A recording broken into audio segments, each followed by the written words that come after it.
Hey everybody, how's it going? So today you're going to be taking some notes on genetics. And I know that you feel like, hey, we've already done it.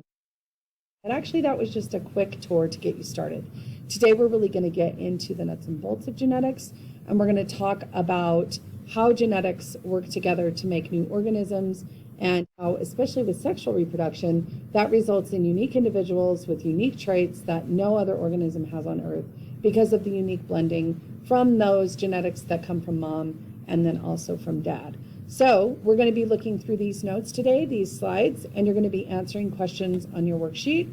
When you make a copy of your worksheet in Canvas, it's going to look like this. So you've got the questions on the left-hand side. You're going to go ahead and answer the answers on the right-hand side, and then you're going to submit that into Canvas. All of the answers are in the slides. I made the questionnaire from the slides, and so there's no way between watching this video and looking through the slides you won't find the answers. Okay, so if we look at this broccoli here, and we look at this cauliflower here, say that the broccoli is dad and the cauliflower is mom, what do you think the baby? And that is our new organism. The combination of half of its genetics from dad, half of its genetics from mom. Pretty crazy, right? It looks kind of like a bright green cauliflower.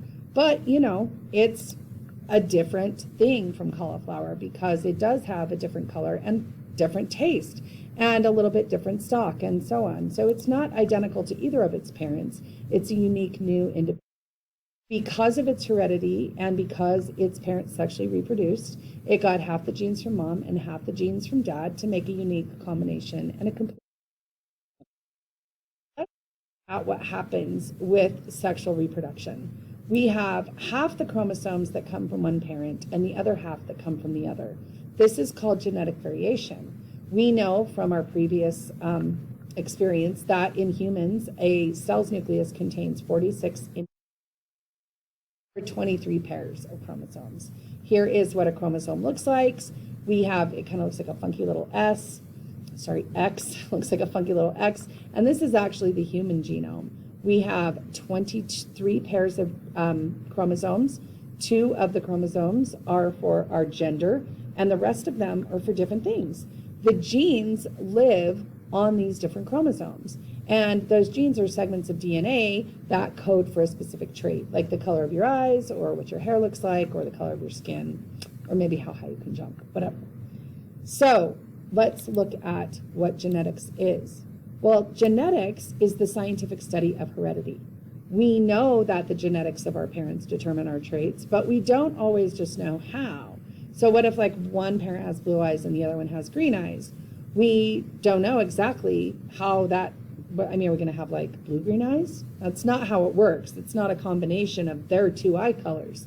There is a specific rule about what happens when mom and dad have different color eyes or different color hair or whatever, and how that ends up making us look the way we do. And so let's look at what those rules are. Well, we know that on our chromosomes, right, the little X-looking thing, we have little strands of DNA. And those strands of DNA carry genes, and those genes are the codes for the different proteins that our body makes. And the proteins determine what traits are built, like the protein for green eyes, or the protein for curly hair, or the protein for lots of melanin or dark skin. So if we look at what traits are, we know that traits are specific characteristics that vary from one individual to another, like the hair color or the hair type or whether or not you have freckles. So the genes code for the traits. And that all happens because of alleles, right? So alleles, and that's how you say that word, allele. Alleles are the different possibilities for a given trait. So every trait has 2 alleles, okay? One from the mom and one from the dad, right? Remember, we get half from mom and half from dad. So it makes sense that we would get 1 allele from mom and 1 allele from dad.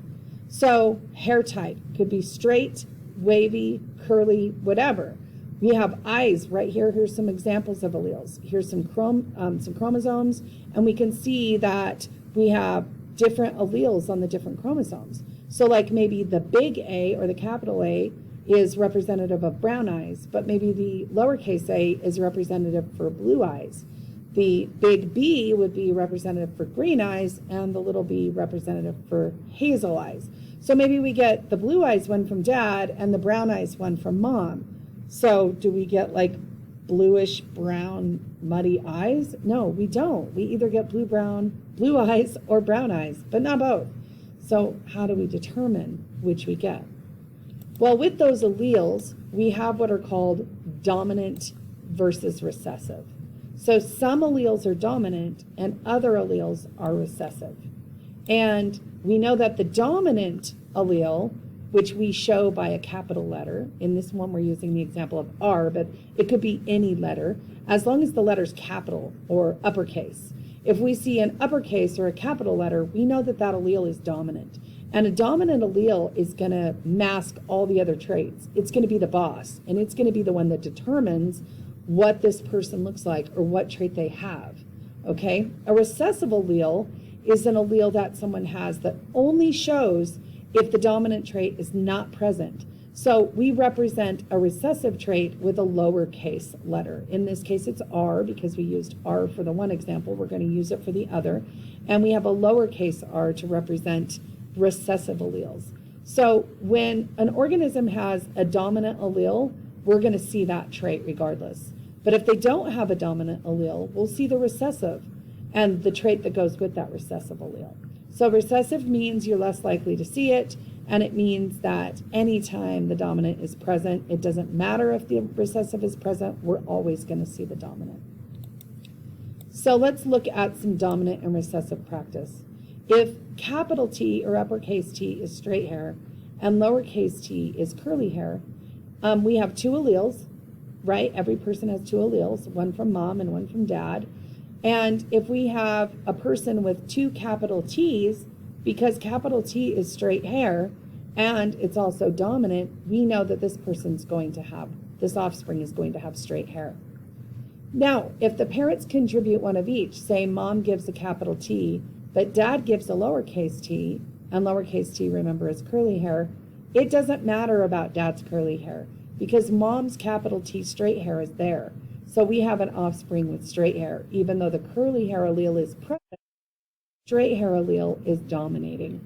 Down here we have parents that are both giving off that lowercase t or that curly hair trait. So what we get is two lowercase t's, no dominant trait. So we end up with an offspring that has curly hair. That makes a little bit of sense. Let's look at another couple of vocabulary words. We have genotype and phenotype. Now, what this means is that the genotype, or the type of gene, is the genetic makeup of an organism. These are the allele combinations that it has. So maybe capital T, little t, or lowercase s, or uppercase G. These are examples of alleles that a person has. Remember, they always have two, one from mom, one from dad. And we see that combination represented in dominant and recessive.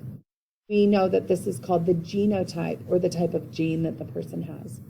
The other thing we have is something called phenotype. Pheno, like physical.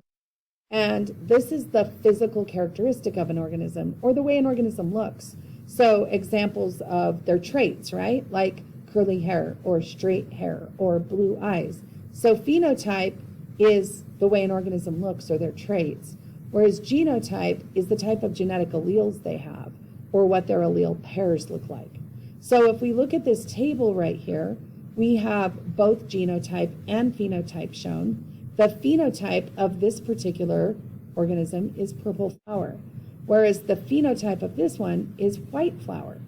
The genotype of this organism is uppercase A, or uppercase A, lowercase a.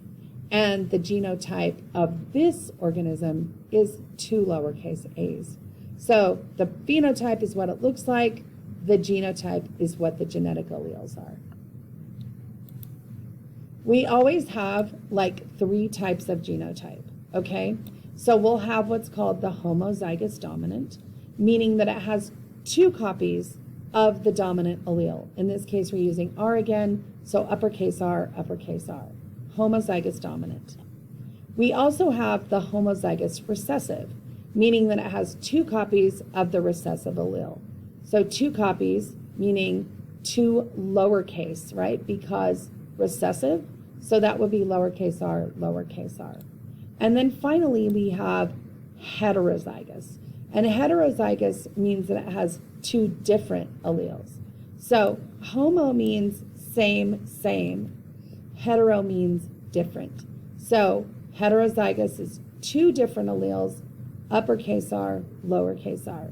So notice everywhere you see homo for homozygous, that means it's going to be 2 of the same. And everywhere you see hetero, which is different, that means you're going to have 2 different alleles. That's kind of the end of these genetic notes. Hopefully that stuff is making sense to you. If you have any questions, you can reach out to me.